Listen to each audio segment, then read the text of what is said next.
오늘도 시청해주셔서 감사합니다. 영상을 보시고 구독과 좋아요 부탁드립니다. 댓글을 통해 여러분의 소중한 의견을 함께 소통했으면 좋겠습니다. 그럼 오늘의 사연 들려드리도록 하겠습니다. 재미있는 사연에 푹 빠져 끝까지 시청해주세요. 안녕하세요. 저는 박혜진이에요. 올해 31살이고요. 오늘 제가 들려드릴 이야기는 정말 믿기 어려우실 거예요. 하지만 모두 실제로 일어난 일이에요. 여보, 이 목걸이가 뭐예요? 이게 제가 아버지한테 한 첫 마디였어요. 그날이 모든 악몽의 시작이었죠. 제 아버지 권상진은 올해 63살이에요. 3년 전에 어머니를 폐암으로 보내고 혼자 지내고 계시죠.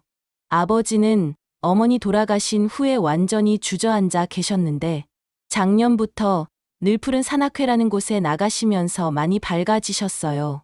그래서 저도 정말 다행이라고 생각했거든요. 아버지가 새로운 취미도 생기고 좋은 사람들과 어울리면서 건강도 챙기시고 가끔 산악회 총무 일도 도와드렸어요. 그런데 그날 아버지 차에서 정리할 게 있어서 들어갔다가 조수석 밑에서 여자 머리핀을 하나 발견했어요. 처음에는 산악회에 아줌마들도 많이 계시니까 누군가 떨어뜨린 건가 보다 했죠. 그런데 며칠 후에 아버지가 보여주신 산악회 단체 사진을 보는데 정말 소름이 끼쳤어요. 어떤 아줌마가 하고 있는 목걸이가 너무 눈에 익은 거예요. 그 목걸이는 아버지가 어머니 환갑 때 특별 주문해서 만들어드린 거였어요. 세상에 단 하나뿐인 거죠. 어머니가 돌아가실 때까지 정말 소중히 하시던 목걸이였고 지금도 아버지 방 서랍에 고이 보관되어 있을 거라고 생각했는데 아빠, 이 목걸이 엄마 목걸이 아니에요? 뭔 소리야? 이 사진 속에 이 아줌마가 하고 계신 목걸이요.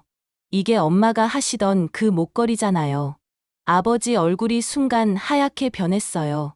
아니야, 비슷한 거겠지. 요즘 그런 디자인 흔하잖아. 하지만 저는 확신했어요. 그 목걸이 펜던트에 있는 작은 흠집까지 기억하거든요. 어머니가 실수로 떨어뜨리셨을 때 생긴 흠집이었어요. 그날 밤, 아버지가 주무시고 난 후에 몰래 아버지 방으로 갔어요. 서랍을 열어봤더니 목걸이가 없었어요. 가슴이 두근거렸어요. 설마, 정말 설마 하는 마음으로 아버지 컴퓨터를 켜봤어요. 아버지는 컴퓨터를 잘 모르셔서 비밀번호도 단순하게 해놓으셨거든요. 카톡을 확인해봤는데 정말 충격적이었어요. 인숙 씨, 오늘 정말 예뻤어요. 그 목걸이가 인숙 씨한테 이렇게 잘 어울릴 줄 몰랐네요. 회장님, 이런 비싼 선물을 어떻게 받아요? 죄송해요. 괜찮아요. 인숙 씨 같이 고생 많이 하신 분이 예쁜 거 하나쯤 하셔야죠. 메시지를 더 보니까 정말 기가 막혔어요. 인숙 씨, 내일 사전 답사 간다고 하고 단둘이 만나요. 네, 회장님. 우리 남편한테는 산악회 일이라고 할게요. 당신 남편은 당신의 진짜 가치를 몰라요. 당신은 여왕 대접을 받아야 할 사람이에요.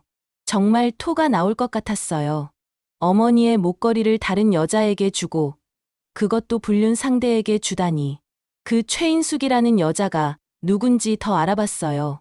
산악회에서 만난 58살 아줌마였는데 남편이 뇌졸중으로 쓰러져서 7년째 간병하고 있다고 하더라고요. 처음에는 그럼 정말 불쌍한 상황이네 했는데 메시지를 더 보니까 생각이 달라졌어요. 회장님, 오늘 남편이 또 밤새 화장실 못 간다고 깨웠어요.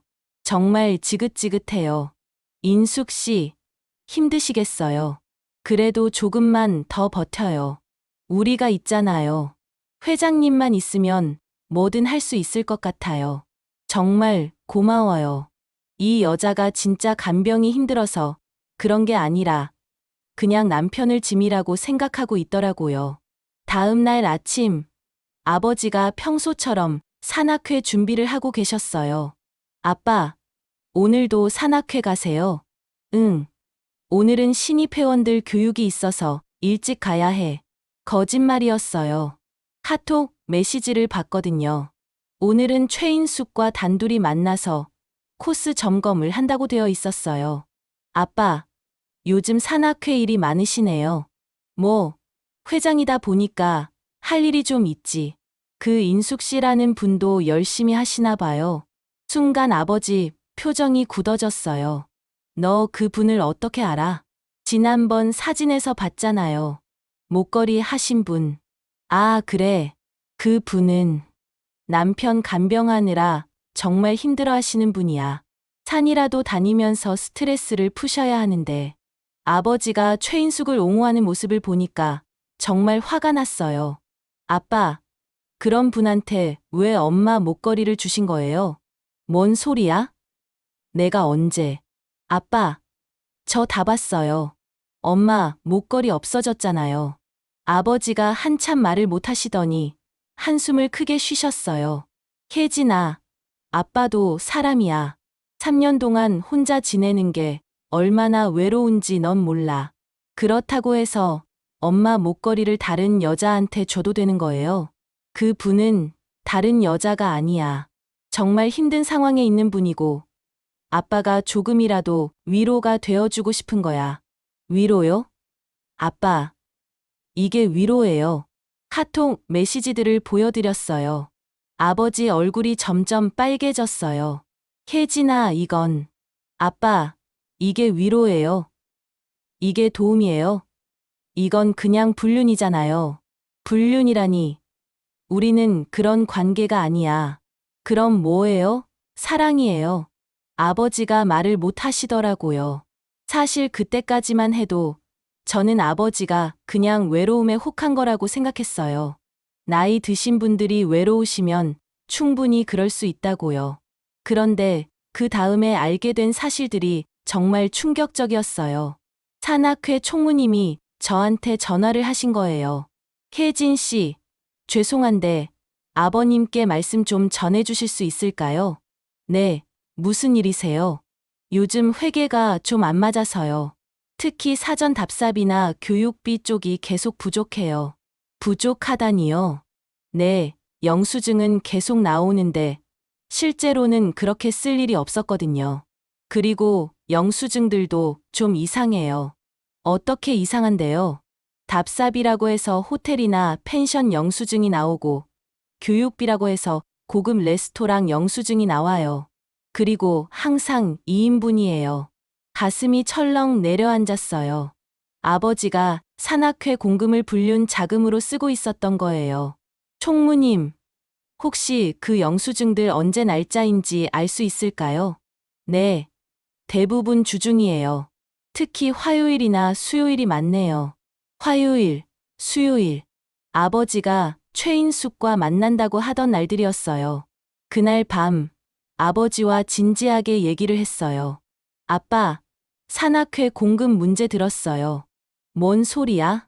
총무님이 연락하셨어요. 회계가 안 맞는다고. 아버지가 당황하시는 모습이 역력했어요. 그건 내가 잠깐 빌린 거야. 다음 달에 다 갚을 거고. 뭘 하려고 빌리신 거예요? 그냥 급한 일이 있어서. 아빠, 솔직히 말씀해 주세요. 그 돈으로 뭐 하신 거예요? 아버지가 한참을 말 못 하시더니 결국 털어놓으셨어요. 인숙 씨가 너무 힘들어해서 가끔 좋은 곳에서 식사도 하고 여행도 다녀왔어. 아빠, 그게 아빠가 할 일이에요. 그 여자 남편은 뭐예요? 그분 남편은 아픈 사람이야. 그 분이 얼마나 힘든지 넌 몰라. 아픈 사람이면 더더욱 아내가 옆에 있어줘야 하는 거 아니에요? 혜진아, 넌 아직 결혼도 안 해봐서 몰라. 간병이라는 게 얼마나 힘든지. 그때 정말 화가 났어요. 아버지가 어머니 간병할 때 저도 옆에서 다 봤거든요. 3년 동안 어머니 병원비며 간병비며 얼마나 힘들었는지 저도 아는데 그런 상황에 있는 남편을 두고 불륜을 저지르는 여자를 옹호하시다니. 아빠, 엄마가 아프셨을 때 아빠가 다른 여자랑 놀러 다녔으면 어떠셨을 거예요? 그건 다른 문제야. 뭐가 달라요? 똑같잖아요. 그날 밤 정말 많은 생각을 했어요. 어떻게 해야 할지, 이 상황을 어떻게 정리해야 할지. 사실 처음에는 그냥 조용히 아버지를 설득해서 관계를 정리하라고 하려고 했어요. 하지만 점점 알아가면서 이 문제가 생각보다 심각하다는 걸 깨달았어요. 특히 그 최인숙이라는 여자가 정말 문제였어요. 단순히 외로워서 실수한 게 아니라 계획적으로 아버지를 이용하고 있더라고요. 그리고 무엇보다 그 여자의 남편 박동철 씨가 너무 불쌍했어요.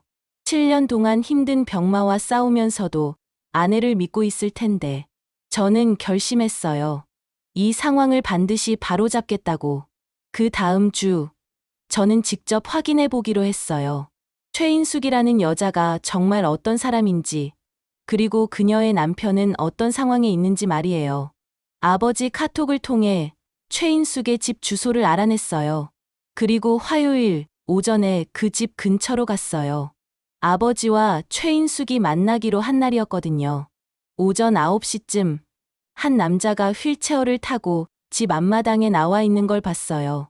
오른쪽 팔다리가 불편해 보였고 말도 조금 어눌하게 하시더라고요. 박동철 씨였어요. 그런데 정말 놀라운 장면을 봤어요. 최인숙이 산행 준비를 하는데 박동철 씨가 불편한 몸으로 아내의 배낭을 정리해주고 있었어요. 인수가 보온병에 따뜻한 물 넣었어. 그리고 무릎 보호대도 챙겼고. 네, 고마워요. 오늘 날씨가 쌀쌀하다니까 옷 하나 더 가져가. 알았어요. 박동철 씨가 떨리는 손으로 아내의 등산화 끈까지 묶어주는 걸 봤어요. 그 모습이 너무 안쓰러웠어요. 조심히 다녀와. 무리하지 말고. 네, 걱정 마세요. 최인숙이 집을 나서는데 뒤돌아보지도 않더라고요. 박동철 씨는 휠체어에 앉아서 아내가 버스 타는 모습까지 계속 바라보고 계셨어요. 저는 최인숙을 따라갔어요. 그녀가 버스에서 내린 곳은 산이 아니라 시내 호텔가였어요. 호텔 로비에서 아버지를 만나더라고요. 둘이 정말 자연스럽게 엘리베이터를 타고 올라가는 걸 봤어요. 가슴이 철렁했어요. 이게 진짜 불륜이구나 하는 걸 확실히 알았거든요. 저는 3시간 정도 기다렸어요. 그리고 둘이 나오는 모습까지 다 봤어요. 아버지는 최인숙의 어깨에 손을 올리고 최인숙은 아버지 팔짱을 끼고 있었어요. 정말 구역질이 날 것 같았어요. 그런데 더 충격적인 건 그 다음이었어요. 최인숙이 집에 돌아가서 남편한테 한 말이에요. 여보, 다녀왔어요. 어떻게 갔다 왔어? 힘들지 않았어? 네, 괜찮았어요. 오늘은 날씨도 좋고 경치도 예뻤어요. 그럼 다행이네. 밥 먹었어? 네. 산에서 도시락 먹었어요. 거짓말이었어요. 둘이 호텔 레스토랑에서 점심을 먹은 걸 제가 직접 봤거든요. 박동철 씨가 아내를 위해 정성스럽게 싼 도시락이 배낭에 그대로 들어있을 거예요. 고생했어. 목욕하고 쉬어. 네, 고마워요. 정말 뻔뻔하더라고요. 남편이 이렇게 챙겨주는데도 전혀 미안해하는 기색이 없었어요. 저는 그날 집에 가서 아버지를 기다렸어요. 아빠, 오늘 산악회 어떠셨어요? 응, 좋았어. 날씨도 좋고. 인숙 씨도 같이 가셨어요? 그래. 그 분도 왔지. 산 정상까지 다 올라가셨어요? 그럼 다 올라갔지. 거짓말, 또 거짓말이었어요. 다음 날, 저는 박동철 씨를 직접 만나보기로 했어요. 이 모든 상황에서 가장 피해를 받는 분이니까 알 권리가 있다고 생각했거든요. 하지만 어떻게 접근해야 할지 정말 고민이 많았어요. 갑자기 가서 당신 아내가 불륜을 저지르고 있어요 라고 말할 수는 없잖아요. 그러다가 좋은 방법을 생각해냈어요. 산악회 관련 업무 때문에 왔다고 하는 거였어요. 안녕하세요. 늘 푸른 산악회에서 나왔습니다. 혹시 최인숙 씨 계세요? 아, 지금 마트에 갔는데. 무슨 일이시죠? 회원 안전교육 관련해서 가족분들께 안내해 드릴 게 있어서요. 그럼 들어오세요. 박동철 씨와 직접 대화를 해보니까 정말 마음이 아팠어요. 이분이 얼마나 아내를 사랑하고 있는지가 확실히 느껴졌거든요. 인숙이가 산에 다니기 시작한 게 정말 다행이에요. 제가 이렇게 된 후로 많이 힘들어했거든요. 많이 힘드셨겠어요. 뭐, 처음에는 그랬죠. 제가 갑자기 쓰러지고 병원비도 많이 들고 인숙이가 혼자서 다 감당해야 하니까. 박동철 씨가 자신의 상황을 담담하게 얘기하시는데 정말 듣기가 힘들었어요. 7년 전에 갑자기 쓰러졌어요. 그때 인숙이 나이가 51살이었는데 갑자기 간병인이 되어버린 거죠. 정말 힘드셨을 것 같아요. 처음 23년은 정말 지옥이었어요. 저도 짜증을 많이 내고 인숙이도 많이 울고. 그런데 인숙이가 정말 대단해요. 포기하지 않고 저를 끝까지 돌봐줬어요. 그 말을 들으니까 정말 복잡했어요. 최인숙이 7년 동안 정말 힘들게 간병을 해왔구나 하는 생각도 들고, 그럼에도 불구하고 지금 하고 있는 일은 용납할 수 없다는 생각도 들고. 지금은 어떠세요? 많이 좋아졌어요. 재활 치료도 꾸준히 받고 있고, 인숙이가 산에 다니면서 스트레스도 풀고 하니까 집안 분위기도 많이 밝아졌어요. 산악회는 언제부터 다니셨어요? 한 3개월 정도 됐나? 처음에는 제가 반대했어요.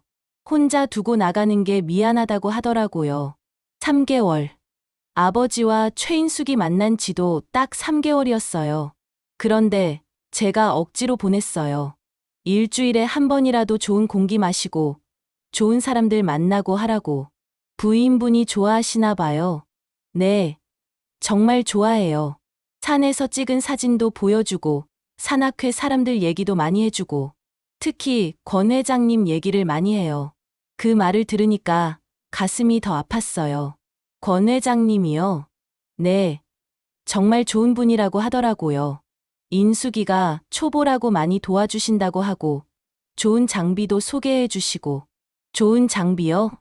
네, 등산화나 배낭 같은 거요. 인숙이가 가끔 새 장비를 사오거든요. 제가 돈 괜찮냐고 물어보면 회장님이 좋은 곳 알려주셔서 싸게 샀다고 하더라고요. 아버지가 선물한 물건들을 최인숙이 자기가 산 거라고 거짓말한 거였어요. 그리고 얼마 전에는 정말 예쁜 목걸이도 하나 샀어요. 제가 어디서 샀냐고 물어보니까 산악회 사람들이랑 같이 쇼핑하면서 샀다고 하더라고요. 어머니 목걸이 얘기였어요. 정말 화가 났지만 참았어요. 평상시에 부인분이 많이 힘들어 하셨나요? 그럼요. 처음 몇 년은 정말 많이 힘들어 했어요. 잠도 제대로 못 자고 친구들도 못 만나고 제가 미안해서 죽을 뻔했어요. 지금은 어떠세요? 많이 나아졌어요. 특히 산악회 다니기 시작한 후로는 정말 밝아졌어요.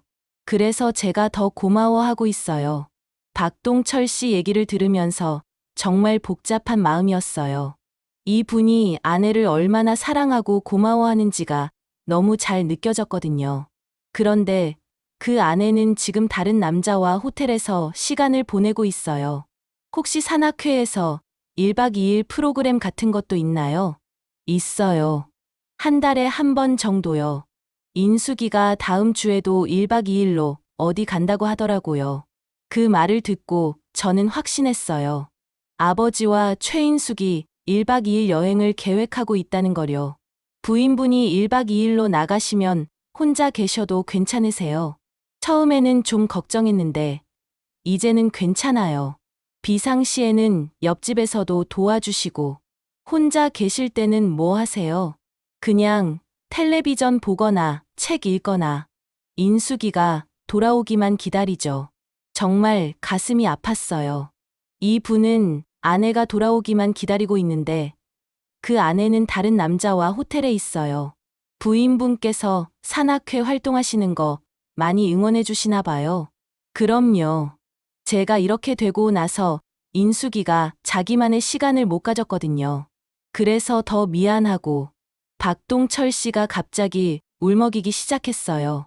사실 처음에는 제가 많이 힘들었어요. 갑자기 몸이 불편해지고 말도 제대로 안 되고 인숙이한테 짜증도 많이 내고 그랬어요. 그럴 수밖에 없으셨을 거예요. 그런데 인숙이가 한 번도 포기하지 않았어요. 제가 아무리 힘들게 해도 묵묵히 견뎌줬어요. 그래서 제가 더 미안하죠. 지금은 많이 좋아지셨잖아요. 네. 그래도 인숙이 덕분이에요. 그래서 인숙이가 좋아하는 일이면 뭐든지 지원해주고 싶어요. 그 말을 들으니까 정말 화가 났어요. 이런 사람을 두고 어떻게 불륜을 저지를 수 있을까요? 최근에 부인분이 많이 밝아지셨다고 하셨는데 언제부터였어요? 산악회 다니기 시작한 후부터요.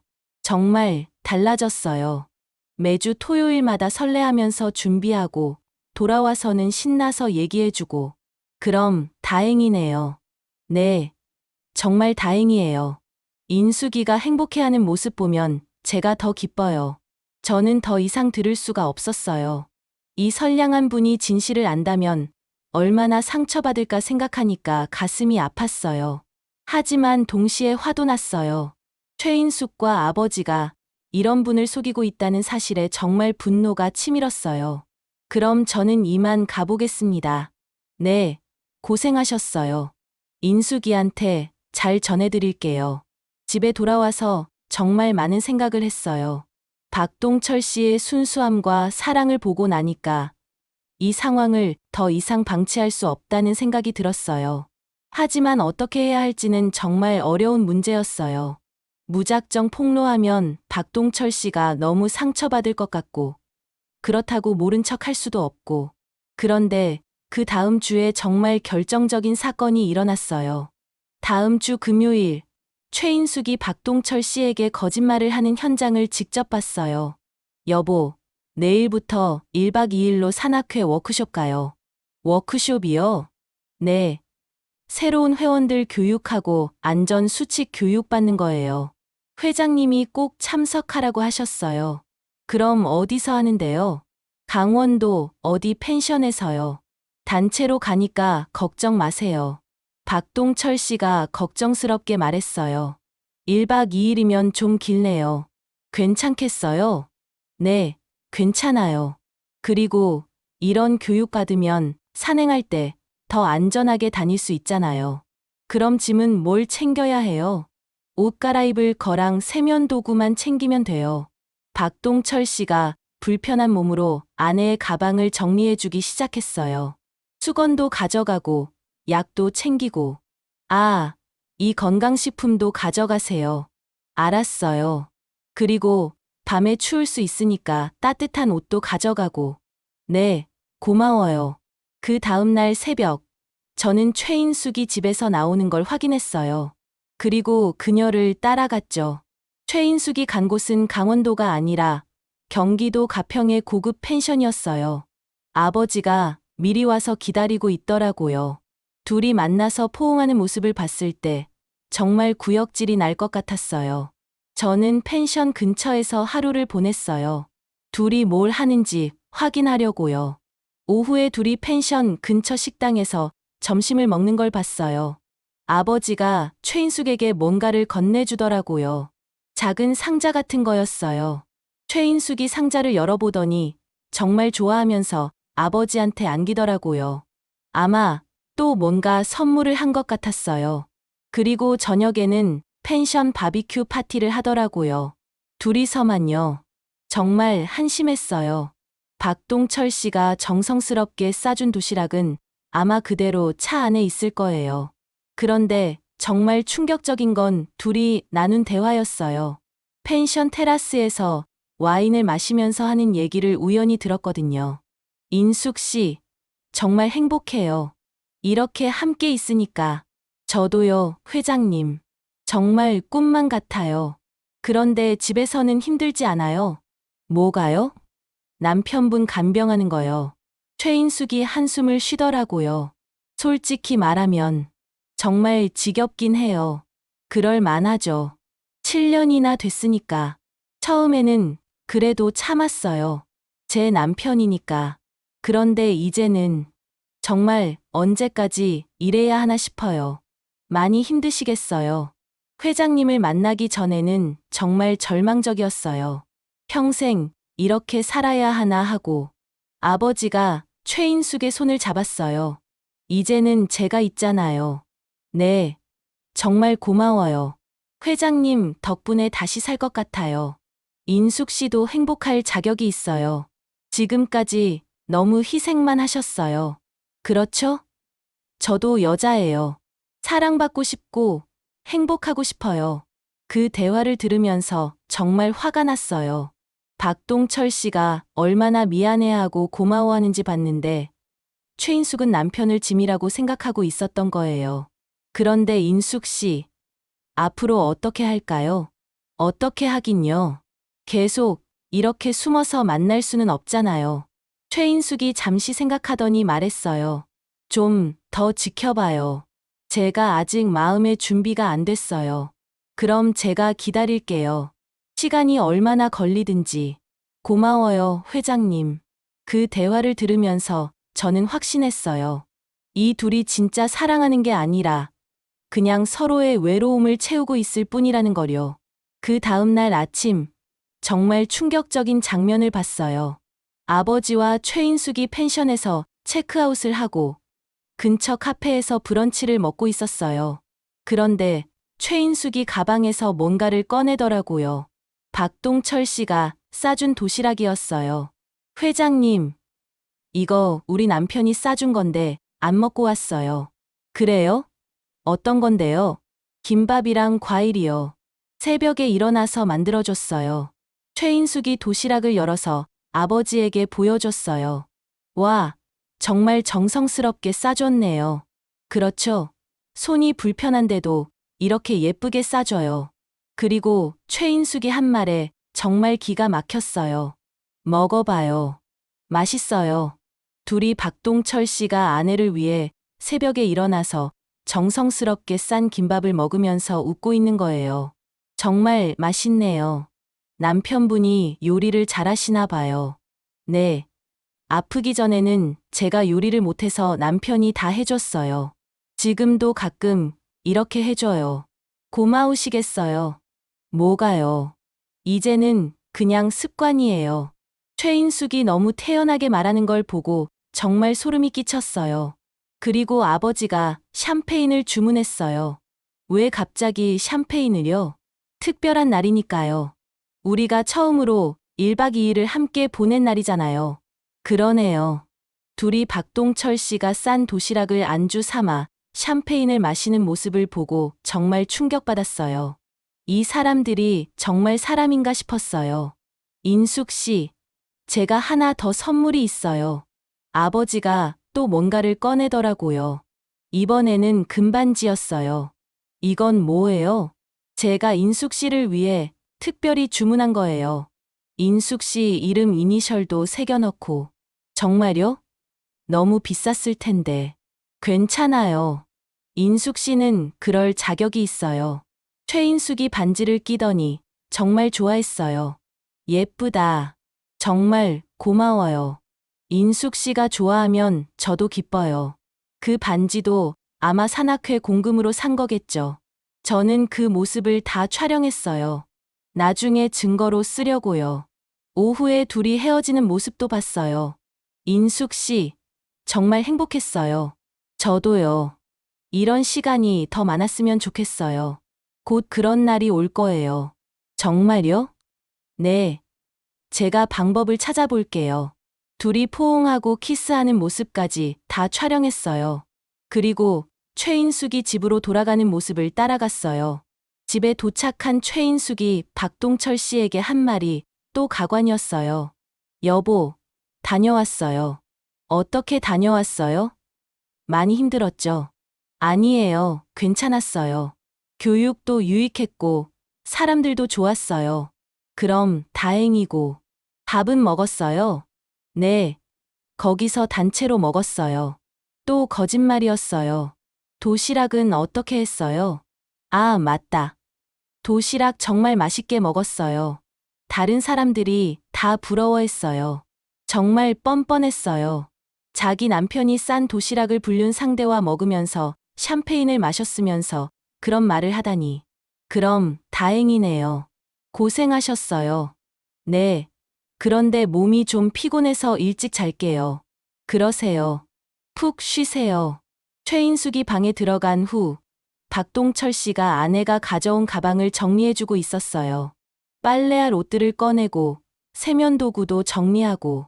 그런데 가방에서 어떤 종이가 떨어졌어요. 박동철 씨가 그걸 주워서 보려고 하시는데 최인숙이 갑자기 나와서 황급히 뺏어갔어요. 뭐예요, 이거? 아무것도 아니에요. 그냥 교육 자료요. 하지만 박동철 씨가 뭔가 이상하다는 듯이 쳐다보시더라고요. 그 종이는 아마 펜션 영수증이나 레스토랑 영수증이었을 거예요. 그날 밤, 저는 정말 많은 고민을 했어요. 이 상황을 어떻게 해결해야 할지, 박동철 씨에게 어떻게 알려야 할지. 사실 가장 힘든 건 박동철 씨가 받을 충격이었어요. 7년 동안 자신을 헌신적으로 돌봐준다고 생각했던 아내가 실제로는 다른 남자와 불륜을 저지르고 있다는 사실을 알게 되면 얼마나 큰 상처를 받을까요? 하지만 동시에 이 상황을 계속 방치할 수도 없었어요. 박동철 씨는 진실을 알 권리가 있었고 최인숙과 아버지의 행동은 더 이상 용납할 수 없었거든요. 그리고 무엇보다 산악회 다른 회원들에게도 미안했어요. 회장이라는 자리를 이용해서 공금을 빼돌리고 불륜을 저지르고 있으니까요. 저는 결심했어요.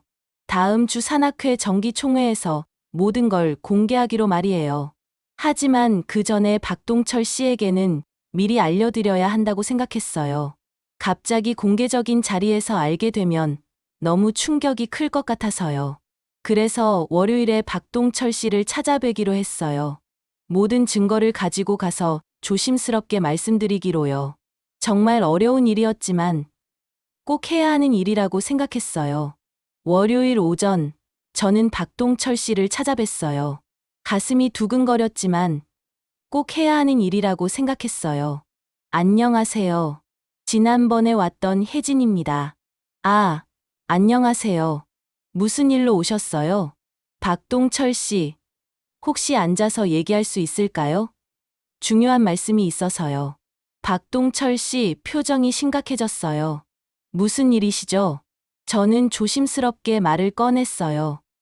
사실, 부인분과 저희 아버지에 대해서 말씀드리려고 왔어요. 인숙이와 권 회장님이요. 네. 혹시 최근에 부인분에게서 뭔가 이상한 점을 느끼신 적 있으세요? 박동철 씨가 잠시 생각하시더니 말했어요. 글쎄요. 요즘 좀 달라지긴 했어요. 어떻게 달라지셨는데요? 예전보다 밝아졌다고 해야 하나.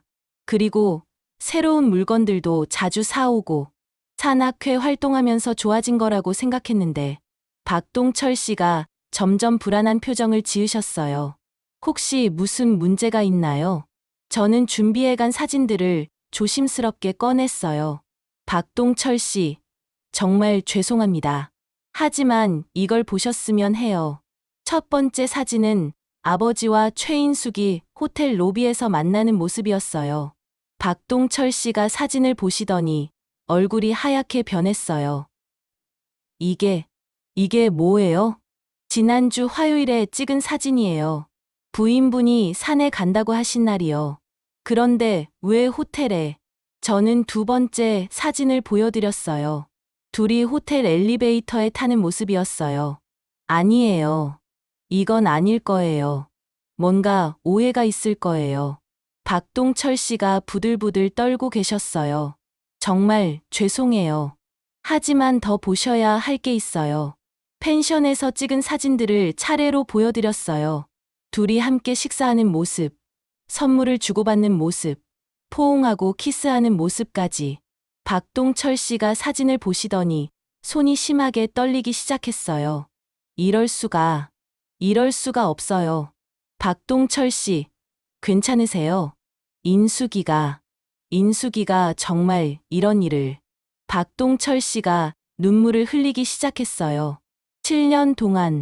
7년 동안 저를 돌봐준다고, 힘들어도 참는다고, 정말 죄송해요. 이런 식으로 알려드리게 되어서. 아니에요. 알려주셔서 고마워요. 모르고 살 뻔했네요. 박동철 씨가 펜션에서 찍은 사진을 다시 보시더라고요. 이게 언제예요? 지난 주말이에요. 부인분이 1박 2일 워크숍 간다고 하셨던 날이요. 워크숍이 아니라 이런 일을. 박동철 씨가 고개를 떨구셨어요. 제가 새벽에 일어나서 도시락까지 싸줬는데 그때 제가 가장 충격적인 사진을 보여드렸어요. 둘이 박동철 씨가 싼 도시락을 먹으면서 샴페인을 마시는 모습이었어요. 이건 제가 싸준. 박동철 씨가 목이 메어서 말을 못하셨어요. 네, 맞아요. 부인분이 그 도시락을 가져가서 어떻게 이럴 수가 있어요. 박동철 씨가 울면서 말씀하셨어요. 제가 미안해서, 제가 이렇게 되어서 인숙이한테 미안해서 조금이라도 도움이 되려고 새벽에 일어나서 정성껏 싸준 건데 정말 죄송해요. 그걸 가지고 가서 다른 남자와. 박동철 씨가 한참을 우시더니 물어보셨어요. 이게 언제부터였어요? 3개월 정도 된 것 같아요. 부인분이 산악회 다니기 시작한 때부터요. 3개월. 그럼 제가 적극적으로 보내준 게 박동철 씨 잘못이 아니에요. 전혀요. 아니에요. 제가 바보였어요. 인숙이가 갑자기 밝아진 이유를, 새로운 물건들을 자꾸 사오는 이유를 눈치채야 했는데 박동철 씨가 갑자기 뭔가 생각나신 듯이 말씀하셨어요. 목걸이. 얼마 전에 예쁜 목걸이를 하나 샀다고 했는데 혹시 그것도. 네, 그것도 저희 아버지가 준 거예요. 원래는 제 어머니 목걸이였어요. 어머니 목걸이를. 박동철 씨가 더 큰 충격을 받으신 것 같았어요. 그럼 지금 인숙이가 하고 있는 그 목걸이가, 네, 제 어머니께서 생전에 가장 아끼시던 목걸이예요. 박동철 씨가 한참을 말씀을 못 하시더니 갑자기 물어보셨어요. 혜진 씨, 이걸 왜 저한테 알려주시는 거예요? 박동철 씨께서 알 권리가 있다고 생각해서요. 그리고요? 이 상황을 더 이상 방치할 수 없어서요. 저희 아버지도 잘못하고 있지만 부인분도 박동철 씨를 너무 속이고 계세요. 박동철 씨가 고개를 끄덕이셨어요. 고마워요. 정말 고마워요. 이렇게 알려주셔서. 그날 오후 박동철 씨가 직접 확인해 보고 싶다고 하셨어요. 혜진 씨, 제가 직접 보고 싶어요. 인숙이가 정말 그런 일을 하는지. 너무 힘드실 텐데요. 그래도 제 눈으로 직접 봐야 믿을 것 같아요. 마침 그날이 아버지와 최인숙이 만나기로 한 날이었어요. 저는 박동철 씨를 모시고 그들이 만나는 카페로 갔어요. 카페 입구에서 기다리고 있는데 최인숙이 먼저 도착했어요. 그리고 10분 후에 아버지가 왔고요. 둘이 만나서 반갑게 인사하고 포옹하는 모습을 박동철 씨가 직접 보셨어요. 정말이네요. 정말 그런 사이였네요. 박동철 씨 목소리가 떨리고 있었어요. 우리는 카페 안으로 들어가서 멀리 떨어진 자리에 앉았어요. 둘이 뭘 하는지 지켜보면서요. 아버지와 최인숙이 다정하게 대화하는 모습. 아버지가 최인숙의 손을 잡는 모습을 박동철 씨가 다 보셨어요. 저런 표정을 인숙이가, 저런 웃음을 짓는 인숙이를 저는 언제 봤나요? 박동철 씨가 씁쓸하게 말씀하셨어요. 박동철 씨, 아니에요. 괜찮아요. 사실 어느 정도 눈치채고 있었어요. 눈치채고 계셨어요? 최근에 인숙이가 너무 달라졌거든요. 예전에는 제 앞에서 힘들다는 말도 자주 하고 짜증도 내고 그랬는데 요즘에는 그런 게 전혀 없어요. 그래서 이상하다고 생각하셨던 거예요. 네. 그리고 새로운 물건들도 자꾸 생기고 산악회에서 샀다고 하는데 너무 비싼 것들이었어요. 그때 아버지가 최인숙에게 또 뭔가를 건네주는 걸 봤어요. 또 선물을 주네요. 박동철 씨가 그 모습을 보시더니 한숨을 쉬셨어요. 제가 인숙이한테 언제 저런 선물을 해줬나요? 아픈 후로는 한 번도. 박동철 씨, 그건 상황이 다르잖아요. 아니에요. 핑계예요. 제가 건강했을 때도 인숙이한테 그렇게 잘해주지 못했어요.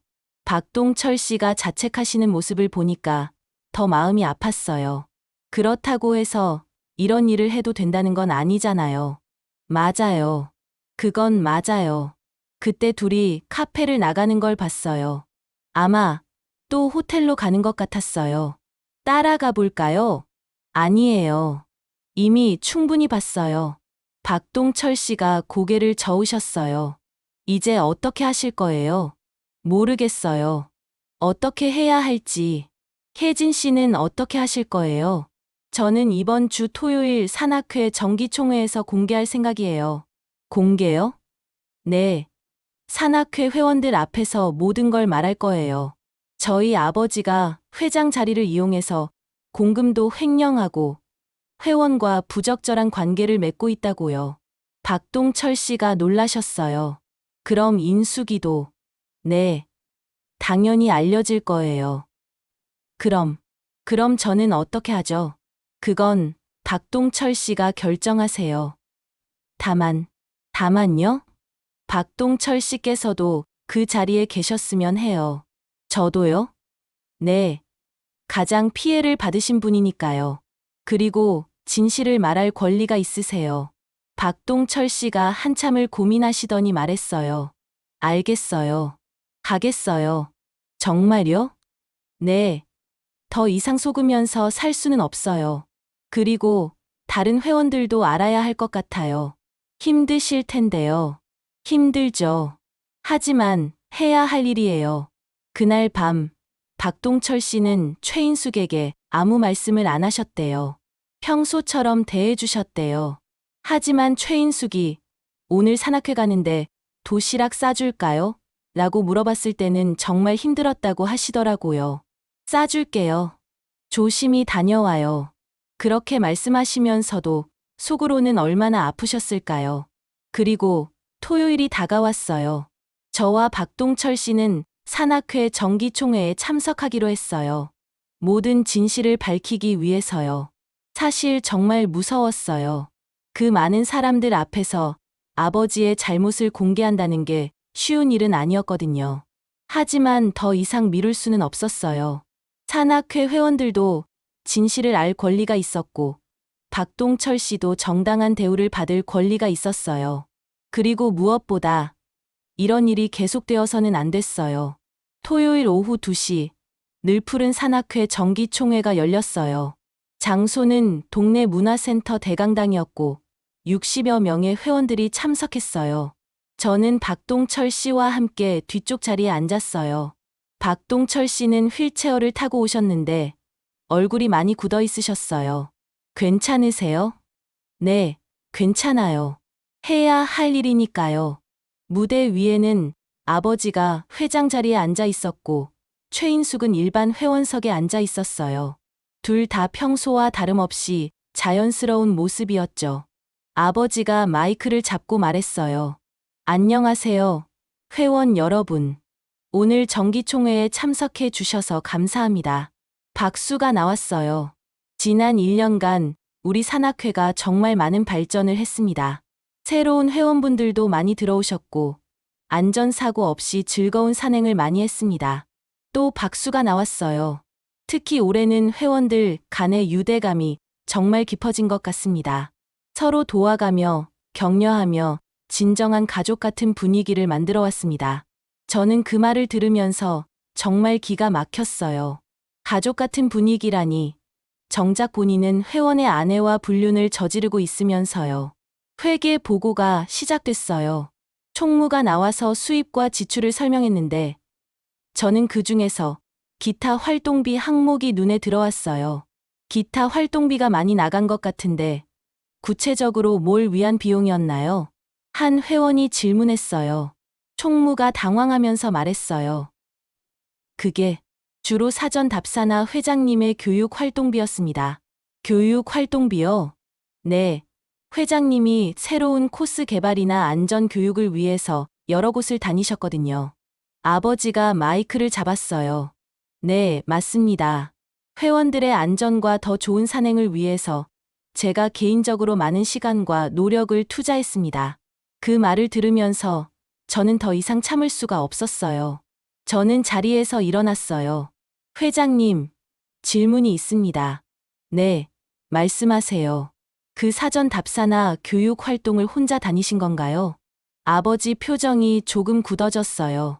대부분 혼자 다녔습니다. 가끔 필요에 따라 임원진과 함께 가기도 했고요. 임원진이요?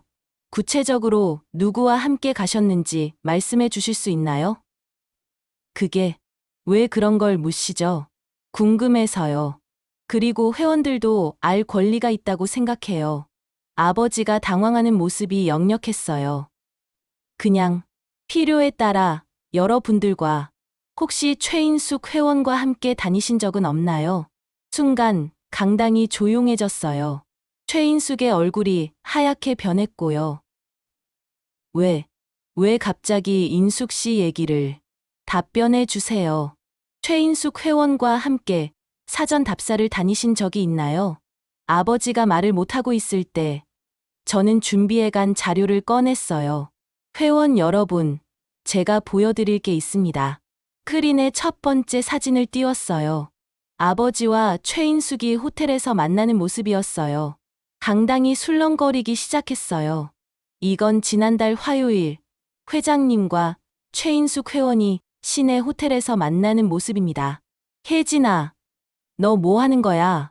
아버지가 소리쳤어요. 사실을 말씀드리는 거예요, 아버지. 두 번째 사진을 띄웠어요. 둘이 펜션에서 함께 있는 모습이었어요. 그리고 이건 지난주 주말 최인숙 회원이 1박 2일 워크숍에 간다고 하신 날의 모습입니다. 실제로는 회장님과 가평의 펜션에 있었어요. 회원들이 웅성거리기 시작했어요. 저게 무슨 소리야?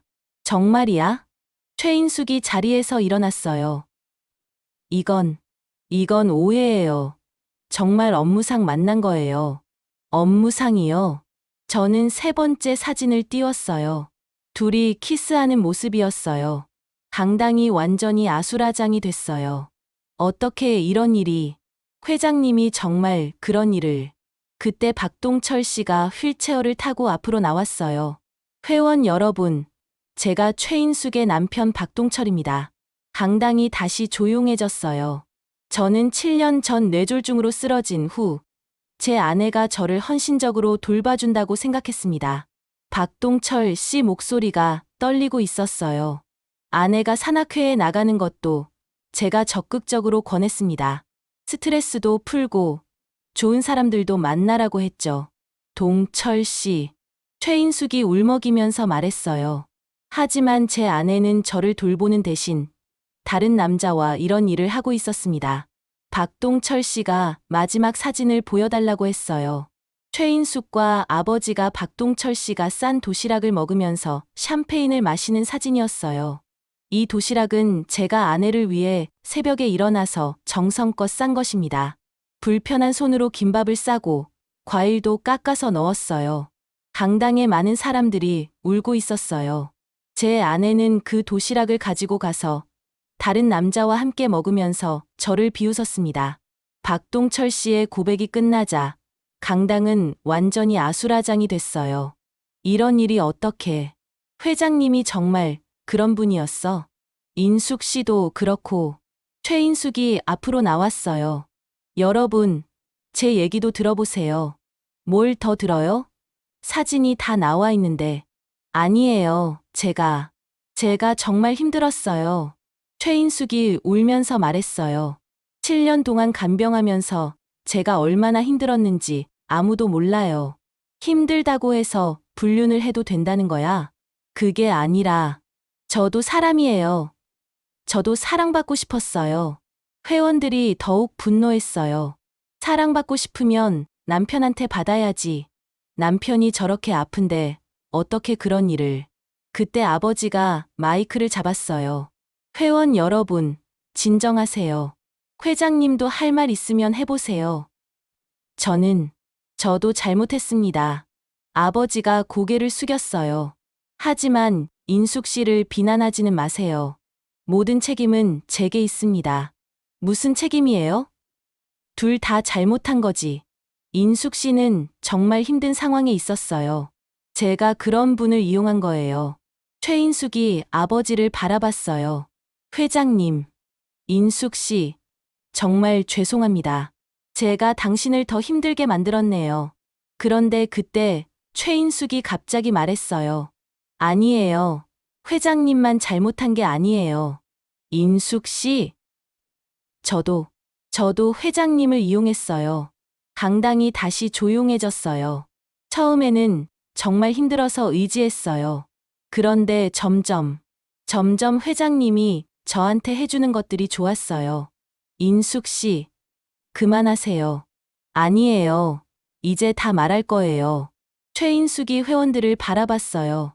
선물도 받고, 좋은 곳에서 식사도 하고, 저는 그런 대접을 받아본 적이 없었어요. 그래서 남편을 버린 거야? 버린 게 아니에요. 그냥 지겨웠어요. 최인숙의 말에 박동철 씨가 더 큰 충격을 받으신 것 같았어요. 7년 동안 똑같은 일상의 반복. 저도 제 인생이 있는데 왜 계속 간병만 해야 해요? 그럼 이혼하지 그랬어. 이혼하면 뭘로 살아요? 제가 나이가 몇 살인데. 정말 충격적인 고백이었어요. 최인숙이 박동철 씨를 정말로 사랑해서 간병한 게 아니라 경제적인 이유 때문이었다는 거요. 그래서 회장님을 이용한 거예요? 돈 때문에? 이용이라니. 저도 진심이었어요. 아버지가 그때 정말 충격적인 말을 했어요. 진심이었다고요? 인숙 씨, 당신이 저한테 한 말 기억해요? 뭐요? 당신 남편 얘기할 때 언제까지 저런 식물인간 돌봐야 하냐고 했잖아요. 강당이 다시 술렁거렸어요. 그런 말 안 했어요. 했어요. 지난주 펜션에서 와인 마시면서 똑똑히 들었어요. 회장님이 먼저 그런 말 유도했잖아요. 둘이 서로 책임을 떠넘기기 시작했어요. 제가 언제 유도했어요? 인숙 씨가 먼저 남편 욕하면서. 아니에요. 회장님이 남편분이 불쌍하다고 하면서 저를 동정하더니. 동정이 아니라 위로였어요. 위로요? 그럼 왜 제 몸을 만지고 그랬어요? 정말 추악한 모습이었어요. 둘이 서로 책임을 떠넘기면서 서로의 추악한 모습을 폭로하고 있었어요. 그때 박동철 씨가 휠체어에서 일어났어요. 정확히는 일어나려고 애쓰셨어요. 동철아. 최인숙이 놀라서 달려갔어요. 만지지 마세요. 박동철 씨가 처음으로 아내에게 차갑게 말씀하셨어요. 당신이 제게 손대지 마세요. 더러워요. 동철아. 오해야. 정말 오해라고. 오해요? 뭐가 오해예요? 박동철 씨가 최인숙을 바라보시면서 말씀하셨어요. 7년 동안 당신을 믿고 살았어요. 당신이 힘들어도 저를 포기하지 않는다고 믿었어요. 동철아. 그런데 당신은 저를 식물인간이라고 불렀어요. 언제까지 돌봐야 하냐고 했고요. 박동철 씨 목소리가 점점 커졌어요. 제가 새벽에 일어나서 정성껏 싸준 도시락을 가지고 가서 다른 남자와 먹으면서 저를 비웃었어요. 그게 아니야, 동철아. 그럼 뭐예요? 사랑이었어요. 박동철 씨가 아버지를 바라봤어요. 권 회장님, 제 아내를 정말 사랑하셨어요? 아버지가 대답을 못했어요. 대답해보세요. 제 아내를 정말 사랑했다면 왜 지금 책임을 떠넘기고 있어요? 그게 사랑이 아니었죠. 그냥 외로움을 달래려고 서로 이용한 거였죠. 정확한 지적이었어요. 이 둘에게는 진정한 사랑이 없었어요. 그냥 자신들의 필요에 의해 서로를 이용했을 뿐이었어요. 그날 총회는 아버지와 최인숙이 산악회에서 제명되면서 끝났어요. 그리고 공금 횡령건으로 경찰서에 신고하기로 결정됐고요. 박동철 씨는 그 자리에서 이혼을 선언하셨어요. 저는 최인숙과 이혼하겠습니다. 더 이상 함께 살 수 없어요. 그것이 이 모든 추악한 일의 끝이었어요. 총회가 끝난 지 일주일 후, 저는 박동철 씨를 다시 찾아뵀어요. 궁금하기도 했고, 안부도 궁금했거든요. 박동철 씨는 예상보다 의외로 담담하셨어요. 안녕하세요, 혜진 씨. 안녕하세요. 어떻게 지내세요? 그냥 하루하루 살고 있어요. 많이 힘드시죠? 힘들긴 한데 이상하게 후련하기도 해요. 후련하세요? 네. 이제 더 이상 속지 않아도 되니까요. 박동철 씨가 쓴웃음을 지으셨어요. 사실 마지막 몇 달간은 계속 이상하다고 생각했거든요. 인숙이가 너무 달라져서요. 어떻게 달라지셨는데요? 예전에는 제 앞에서 힘들다는 말도 자주 하고 같이 울기도 했는데 요즘에는 그런 게 전혀 없었어요. 그래서 의심하셨던 거군요. 의심이라기보다는 뭔가 이상하다는 느낌이었어요. 그런데 확실한 증거가 없으니까 그냥 넘어갔죠. 박동철 씨가 한숨을 쉬셨어요. 지금 생각해보니 제가 너무 순진했나 봐요. 순진하신 게 아니라 믿으셨던 거죠. 그렇죠. 7년 동안 함께 살면서 쌓인 믿음이었으니까요. 최인숙 씨는 지금 어떻게 하고 계세요? 집을 나갔어요. 총회 다음 날부터 집에 안 들어와요. 어디 계시는지 아세요? 모르겠어요. 연락도 안 돼요. 박동철 씨가 쓸쓸하게 말씀하셨어요. 사실 이혼 서류도 못 받고 있어요. 어디 있는지 몰라서요. 찾아보시지 않으세요? 뭐 하러 찾아요? 어차피 끝난 관계인데. 그때 박동철 씨가 의외의 말씀을 하셨어요. 혜진 씨, 저 한 가지 물어봐도 될까요? 네, 뭐든지요. 혜진 씨는 왜 이 일을 폭로하셨어요? 아버님이 힘들어지실 텐데. 저도 사실 그게 제일 힘든 부분이었어요. 아버지를 사랑하지만 이런 일은 용납할 수 없었어요. 특히 박동철 씨처럼 선량한 분을 속이는 건. 고마워요. 정말 고마워요. 아니에요.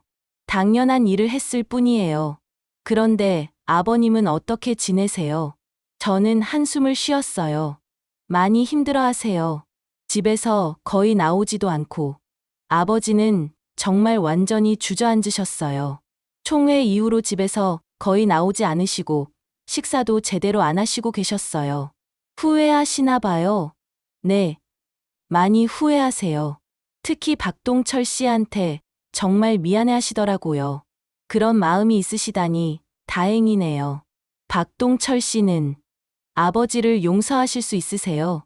박동철 씨가 한참을 생각하시더니 말씀하셨어요.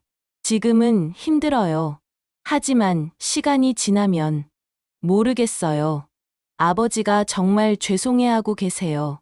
혜진 씨, 제가 하나만 부탁드려도 될까요? 네, 말씀하세요. 아버님께 전해주세요. 제가 아버님을 원망하지는 않는다고요. 정말요? 네, 물론 실망하고 화가 나긴 하지만 아버님도 피해자라고 생각해요. 피해자요? 네, 인숙이한테 이용당한 거니까요. 박동철 씨의 말에 저는 정말 감동받았어요. 이렇게 큰 피해를 당하셨는데도 상대방을 이해하려고 하시다니. 그런데 그 며칠 후에 정말 충격적인 소식을 들었어요. 최인숙이 다른 남자와 동거하고 있다는 거였어요. 누구요? 산악회 회원이 아니라 완전히 다른 사람이래요. 인터넷에서 만났다고 하던데. 벌써요? 네. 총회 끝나고 일주일도 안 돼서 만났다고 해요. 정말 기가 막혔어요. 박동철 씨와 아버지에게 그런 상처를 주고 나서 벌써 다른 남자를 찾았다니. 그 남자는 어떤 사람이에요? 잘 모르겠어요.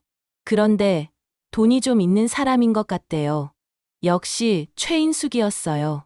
결국 돈이 목적이었던 거죠. 그로부터 몇 달이 지났어요. 박동철 씨는 결국 이혼을 하셨어요. 최인숙이 이혼 서류에 도장을 찍고 집에 있던 자신의 물건들을 가져갔다고 하더라고요. 어떻게 만나셨어요? 변호사 사무실에서 만났어요. 말은 거의 안 했고 서류에 도장만 찍고 헤어졌어요. 뭐라고 하시던가요? 아무 말도 안 했어요. 그냥 미안하다는 말만 한번 하고 갔어요. 그래도 미안하다는 말은 했네요. 네, 그래도 그런 말은 해줘서 다행이었어요. 박동철 씨는 이제 혼자 지내고 계셨어요. 처음에는 많이 어려우실 것 같았는데 의외로 잘 적응하고 계시더라고요. 혼자 지내시기 힘들지 않으세요? 처음에는 힘들었는데 지금은 괜찮아요. 옆집에서도 많이 도와주시고. 식사는 어떻게 하세요? 직접 해요. 예전에도 가끔 했었거든요. 대단하세요. 뭐가 대단해요? 그냥 사는 거죠. 박동철 씨가 의외로 밝으셨어요.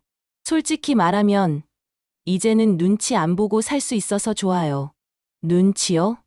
네. 인숙이가 힘들어하는 모습 볼 때마다 미안했거든요. 이제는 그런 부담이 없어요.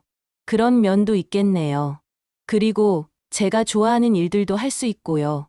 어떤 일들이요? 책 읽기, 그림 그리기.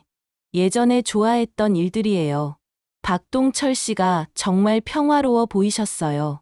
그런데 가끔은 외롭지 않으세요? 외롭긴 하죠. 하지만 속는 것보다는 나아요. 맞는 말씀이에요. 그리고 혜진 씨 같은 좋은 분들이 가끔 찾아와 주시니까 괜찮아요. 한편 아버지는 조금씩 일상으로 돌아가고 계셨어요. 아빠, 오늘 산책이라도 하고 오세요. 응, 그럴까? 박동철 씨한테 인사라도 드리고 오시고요. 그래도 될까? 물론이죠. 박동철 씨도 아빠를 기다리고 계세요. 아버지가 조금씩 박동철 씨와 관계를 회복해 나가고 계셨어요. 처음에는 어색했지만 시간이 지나면서 서로 이해하게 되신 것 같았어요. 박동철 씨, 오늘 날씨 좋네요. 네, 정말 좋아요. 회장님도 산책 나오셨네요. 네, 혜진이가 나가라고 해서요. 혜진 씨 말 잘 들으셔야죠. 둘이 함께 산책하시는 모습을 보면서 저는 조금 안심이 됐어요. 그리고 몇 개월 후 정말 의외의 소식을 들었어요. 박동철 씨가 새로운 사람을 만나고 계신다는 거였어요. 정말요? 네. 같은 아파트에 사시는 분인데 남편을 여의고 혼자 지내시는 분이래요. 어떤 분이세요? 착하고 따뜻한 분이라고 하시더라고요. 서로 도우면서 지내고 계시는 것 같아요. 잘 됐네요. 사실 박동철 씨가 평생 혼자 지내시기에는 너무 좋은 분이라고 생각했거든요. 그 분도 혼자 지내시기 힘들었을 텐데 서로 의지가 되겠어요. 네, 정말 다행이에요. 반면에 최인숙은 또 문제가 생겼다고 하더라고요. 그 남자한테 돈만 뜯기고 버림받았대요. 역시 그럴 줄 알았어요. 지금은 또 다른 남자를 찾고 있다고 하던데 정말 변하지 않네요. 최인숙은 결국 자신이 선택한 길을 계속 가고 있었어요. 다른 사람을 이용해서 편안한 삶을 살려고 하는 길 말이에요. 그런데 그런 삶이 얼마나 허무하고 외로운지는 본인이 제일 잘 알 것 같았어요. 아버지는 이제 완전히 회복하셨어요. 새로운 산악회에도 가입하셨고 건전한 취미 생활을 하고 계셨어요. 아빠, 요즘 어때요? 좋아. 정말 좋아. 새 산악회는 어때요? 좋은 사람들이 많아. 그리고 이제는 정말 순수하게 산만 타고 있어. 다행이에요. 혜진아, 그때 내가 용기 내줘서 고마워. 무슨 말씀이세요? 만약 내가 그렇게 하지 않았다면 아빠는 계속 잘못된 길을 갔을 거야. 아빠가 스스로 깨달으셨을 거예요. 아니야. 아빠는 그럴 용기가 없었어. 아버지가 제 손을 잡으셨어요. 내가 있어서 아빠가 다시 바른 길로 올 수 있었어. 정말 고마워. 그렇게 시간이 흘러서 1년이 지났어요. 박동철 씨는 새로운 분과 재혼을 하셨어요. 정말 행복해 보이셨어요. 축하드려요. 박동철 씨. 고마워요. 혜진 씨. 혜진 씨 덕분에 이런 행복을 찾을 수 있었어요. 제가 뭘 했다고요. 진실을 알려주셨잖아요. 만약 계속 모르고 살았다면 이런 행복도 없었을 거예요. 박동철 씨의 새 부인은 정말 따뜻하고 좋은 분이셨어요. 박동철 씨를 진심으로 사랑하고 돌봐주시는 게 눈에 보였어요. 이제야 진짜 행복하시겠어요. 네, 정말 행복해요. 이런 게 진짜 사랑이구나 하는 걸 이제야 알았어요. 아버지도 새로운 삶을 살고 계셨어요. 산악회 활동도 열심히 하시고 혼자만의 시간도 즐기고 계셨어요. 아빠, 외롭지 않으세요?